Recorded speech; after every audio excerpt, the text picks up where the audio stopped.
ప్రసాదించును అనేటటువంటి 20వ పాఠం నుంచి ప్రయోజనం పొందగలవు.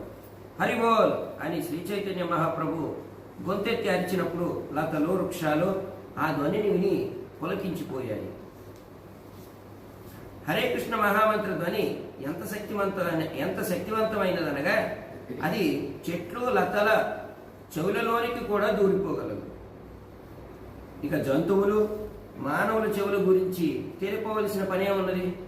చెట్లు చేమలు ఏ విధంగా ముక్తిని పొందగలవని శ్రీ చైతన్య మహాప్రభు ఒకసారి హరిదాస్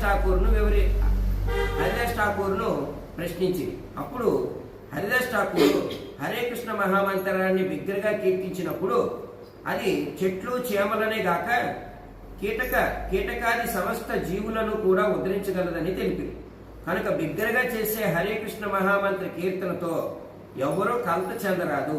ఎందుకనగా అది కీర్తన చేసేవాడినే కాకుండా దానిని వినే అవకాశమును పొందు ప్రతి ఒక్కరిని కూడా ఉద్ధరించగలదు. కనుక హరే కృష్ణ మహామంత్రం బిగ్గరగా కీర్తించడం అనేటటువంటి ప్రక్రియ సర్వులకి లాభదాయకమై ఉన్నది. శ్రీ చైతన్య చరితామృతము మధ్యలీల 17వ అధ్యాయం 45వ శ్లోకం.